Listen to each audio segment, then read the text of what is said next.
नमस्कार मेरे प्यारे साथियों, मैं आप सभी का स्वागत करता हूं आपके अपने YouTube channel SSC solutions with Anuj. जैसा कि आप सभी जानते हैं, हमारा सीपीओ का पेपर हुआ था, तो सीपीओ की आज हम 28 जून की सेकंड शिफ्ट को डिस्कस करेंगे। देखो, पहला क्वेश्चन पूछा गया था, सितारा देवी निम्नलिखित में से किस नृत्य शैली से संबंधित है। अगर हम बात करें सितारा देवी की, तो सितारा देवी हमारी कथक से संबंधित है। अगर हम बात करें कथक की, तो कथक आपका यूपी से संबंधित है। तीनों चीज़ याद रखना, सितारा देवी कथक और कथक आपका यूपी से संबंधित है। कथक की उत्पत्ति ब्रजभूमि की रासलीला से हुई है, जो उत्तर प्रदेश का एक पारंपरिक नृत्य है। कथक काटिया द्वारा किया जाता है, जो हाव भाव और संगीत के साथ महाकाव्य के छंदों का पाठ करता है। सितारा देवी कथक नृत्य से संबंधित है। देखो, अगर हम बात करें क्लासिकल डांस की, तो ये 8 क्लासिकल डांस हैं। इनके बारे में हर पेपर में हर शिफ्ट में पूछा जा रहा है, तो इनको अच्छे से करके जाइएगा। उसके बाद आता है पंडित भीमसेन जोशी। पंडित भीमसेन जोशी निम्नलिखित में से किससे संबंधित है, तो ये आपके हिंदुस्तानी संगीत गायक है। क्या है? हिंदुस्तानी संगीत गायक हैं। पंडित भीमसेन जोशी गायन के ख्याल रूप के साथ साथ भक्ति संगीत, भजन और अभंग के अपने लोकप्रिय गायन के लिए भी जाने जाते हैं। तो ये भी याद रखिएगा, पंडित भीमसेन जोशी हिंदुस्तानी संगीत से हैं। उसके बाद है, निम्नलिखित में से कौन शास्त्रीय संगीत के किराना घराने के संस्थापक थे। अगर हम बात करें किराना घराने के, तो वो थे आपके अब्दुल करीम खान। कौन थे? अब्दुल करीम खान किराना घराने के संस्थापक थे। इसका नाम कुरुक्षेत्र के निकट किराना के अब्दुल करीम खान के जन्म स्थान से लिया गया है। गायन की किराना शैली में स्वर का उपयोग विस्तार और कान एस के उपयोग के माध्यम से भावनात्मक मन दशा बनाने के लिए किया जाता है। संस्थापक हैं अब्दुल करीम खान। ठीक है। प्रतिपादक कौन कौन है? हीरा भाई बोरेडकर, बेगम अख्तर, भीमसेन जोशी, गुंगू भाई हंगल और प्रभो अत्रे इसके हैं। देखो, अगर हम बात करें इसके बारे में, तो इसके जो घराने हैं उनके कौन कौन संस्थापक हैं, कौन कौन सा स्थान है, तो एक बार देख लेते हैं। सबसे पहले आता है ग्वालियर घराना, जो का स्थान है ग्वालियर, और नानथन खान। देखो, ग्वालियर, गवार क्या होता है? थन होता है, तो थन को क्या कहते हैं? गवार कहते हैं। तो ग्वालियर से कर लीजिए थन, तो नानथन खान। उसके बाद है आगरा, आगरा घराना हाजी सुजान खान। आगरा कौन है? हाजी सुजान खान है। रंगीला है आपका फयाज खान।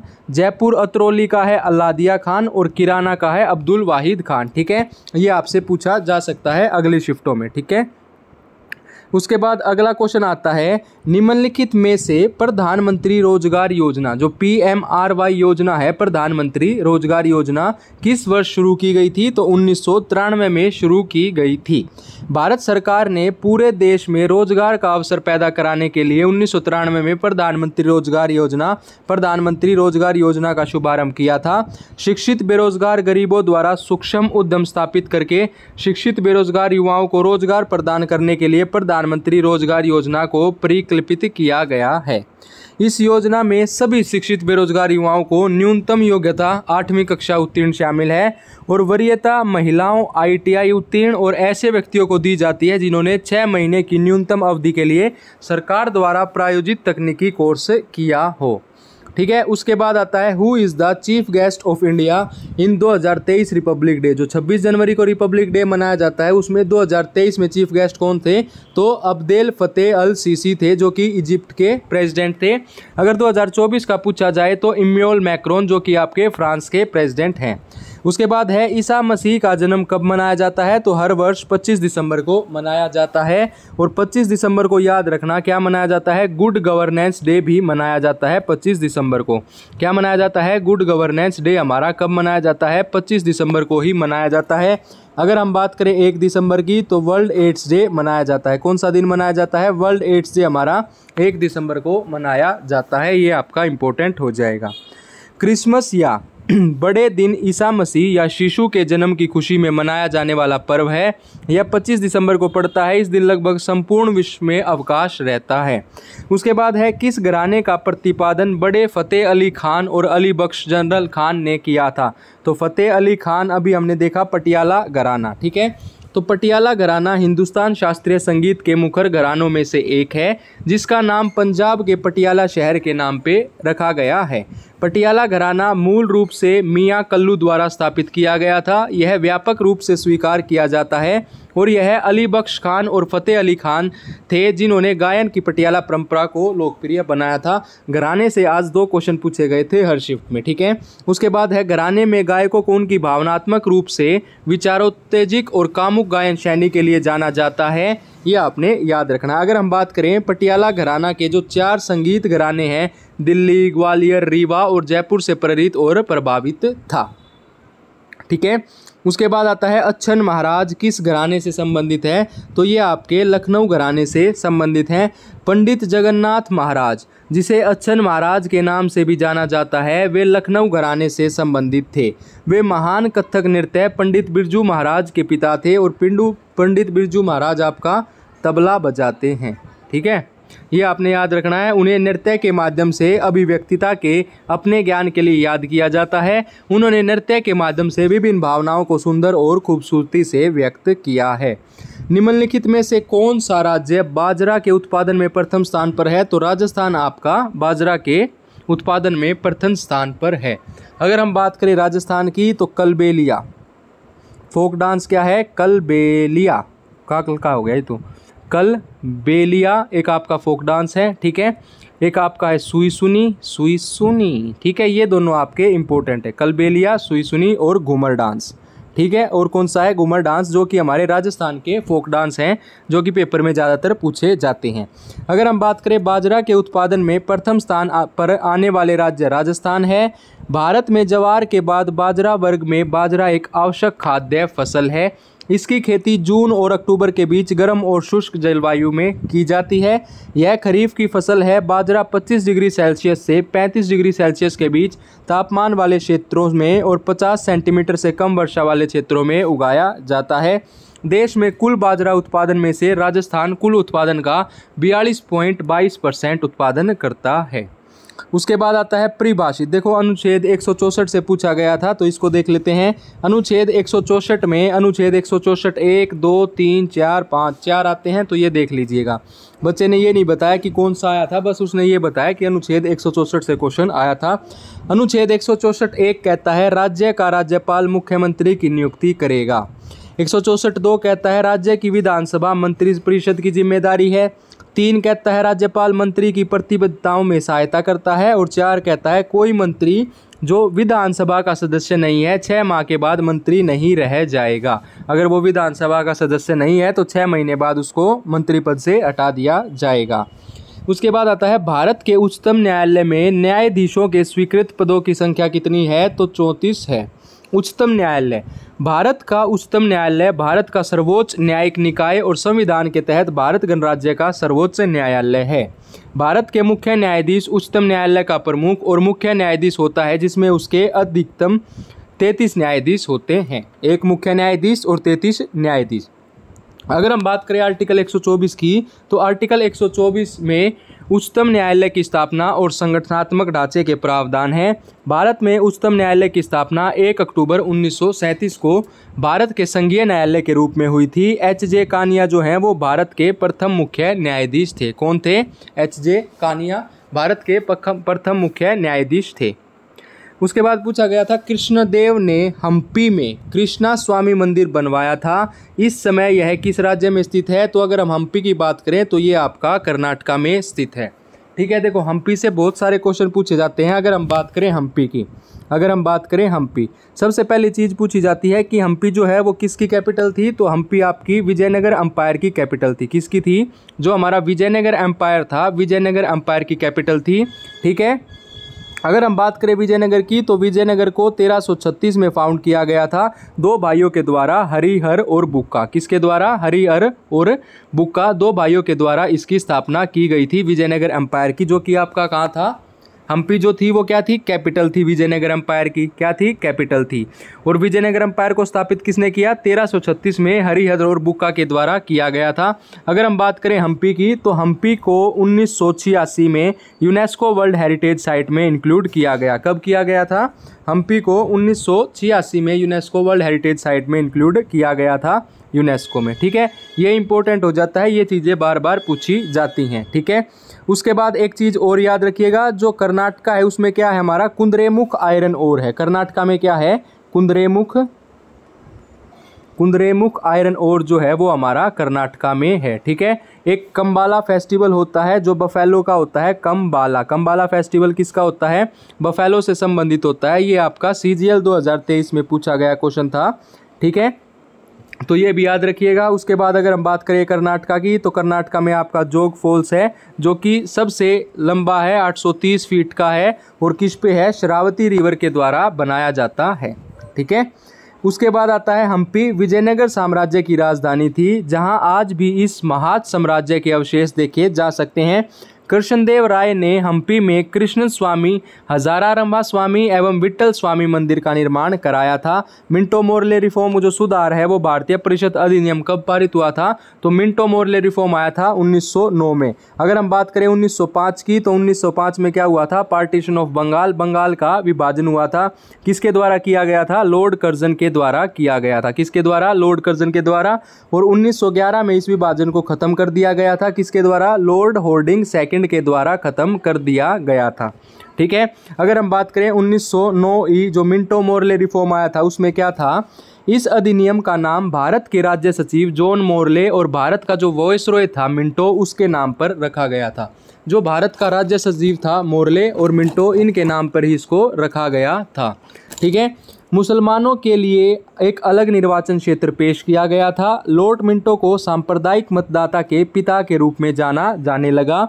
भारत में औपनिवेशिक शासन के दौरान ब्रिटिश सरकार भारत में संवैधानिक सुधारों के नाम पर अनेक कानून लाती रही थी। इसी कड़ी में 1919 में भारत शासन अधिनियम भी लाया गया था और 1919 में आपका रोलेट एक्ट भी आया था। ना वकील, ना दलील, ना कुछ। और इस अधिनियम के आगमन के दौरान लॉर्ड मोंटेगो भारत सचिव के पद पर तैनात थे, जबकि लॉर्ड चैम्सफोर्ड जो है वो भारत के वॉइसरॉय थे। इन दोनों ब्रिटिश अधिकारियों के नाम पर ही भारत शासन अधिनियम 1919 को मोंटेग्यू चैम्सफोर्ड सुधार अधिनियम के नाम से भी जाना जाता है।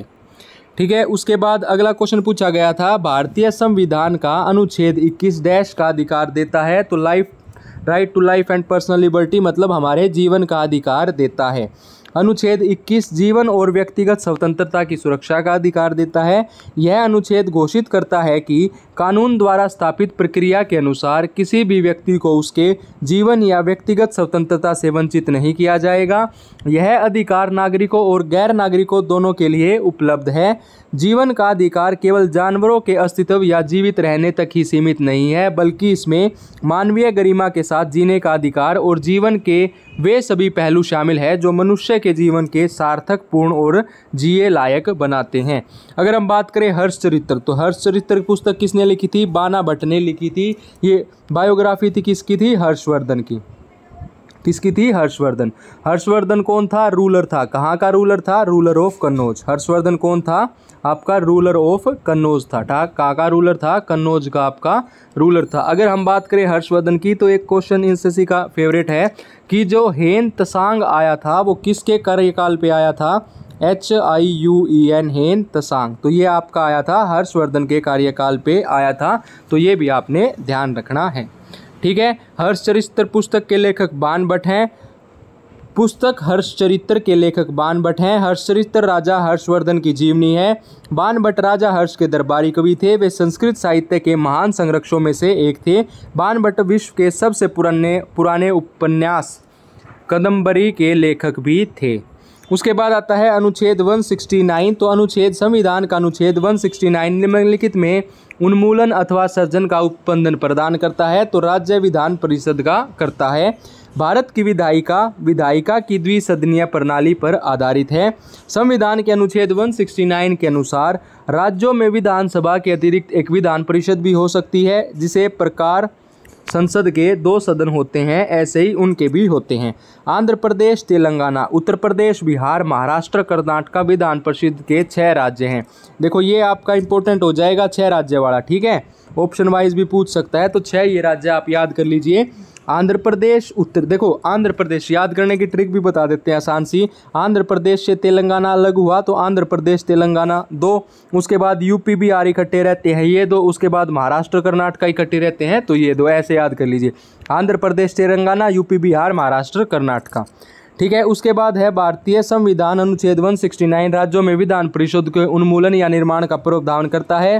अनुच्छेद 168 के अनुसार राज्यों में विधानमंडलों का गठन, प्रत्येक राज्य में एक विधानमंडल होगा जो राज्यपाल और 2 सदनों से बना होगा।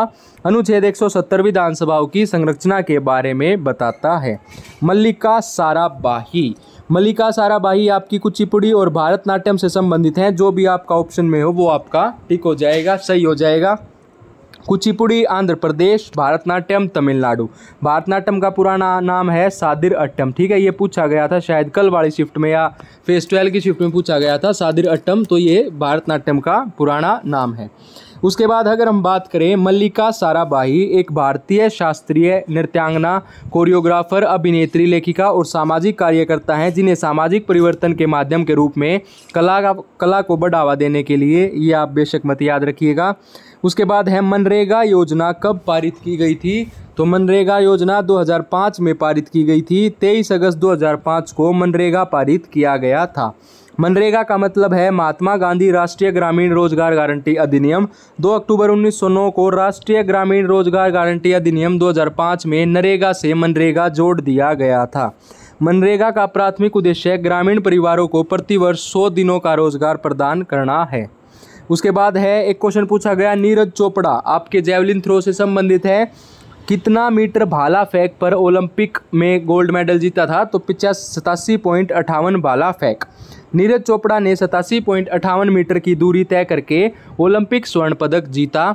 चेक गणराज्य के जैकेब वेडलेज ने रजत और चेक गणराज्य के ही विटेजस्लाव वेल्सी ने कांस्य पदक जीतकर पोडियम स्थान हासिल किया। भारत के नीरज चोपड़ा अभिनव बिंद्रा के बाद ओलंपिक चैंपियन बनने वाले दूसरे व्यक्तिगत भारतीय एथलीट हैं।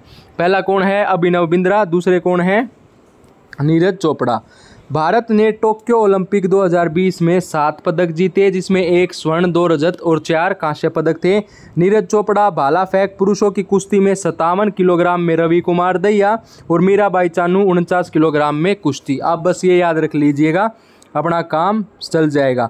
उसके बाद है सिंधु नदी की सहायक नदियां कौन सी हैं? तो सबसे पहले अगर हम बात करें सिंधु नदी की, यह एशिया की सबसे लंबी नदियों में से एक है। यह भारतीय राज्य जम्मू और कश्मीर, चीन और पाकिस्तान से होकर बहती है। सिंधु नदी की प्रमुख सहायक नदियां हैं झेलम, चेनाब, रावी, ब्यास और सतलुज। कौन सी हैं? झेलम, चेनाब, रावी, ब्यास और सतलुज हैं। सिंधु नदी मानसरोवर झील के पास कैलाश पर्वत में तिब्बत से निकलती है। यह अरब सागर में मिलती है और नदी की कुल लंबाई 3180 मतलब 3180 किलोमीटर है। उसके बाद क्वेश्चन पूछा गया था, निम्नलिखित में से कौन सा देश वर्ष 2032 में 35 ग्रीष्मकालीन ओलंपिक खेलों की मेज़बानी करेगा? तो वो करेगा आपका ऑस्ट्रेलिया। हर 4 साल में होते हैं, ठीक है। 2024 में पेरिस फ्रांस में आयोजित किया जाएगा, 26 में इटली के मिलान कोर्टिना में और 26 ओलंपिक खेलों के रूप में आयोजित किया जाएगा। 2028 में मेज़बानी करेगा यूएसए, संयुक्त राज्य अमेरिका, और 2032 में करेगा आपका ऑस्ट्रेलिया। ठीक है, आज हमसे पूछा गया था ऑस्ट्रेलिया के बारे में, बाकी ये कंप्लीट देख लेना। 2024 में पेरिस फ्रांस, उसके बाद है 2026 में इटली, 26 में, ठीक है। 28 में कौन करेगा? यूएसए करेगा। ठीक है, आज की शिफ्ट में इतने ही क्वेश्चन पूछे गए थे। अगर आपको वीडियो अच्छी लगे तो वीडियो को लाइक करें, शेयर करें और हमारे चैनल को सब्सक्राइब करें। इसकी पीडीएफ आपको हमारे Telegram channel SSC solutions with Anuj पर मिल जाएगी। धन्यवाद।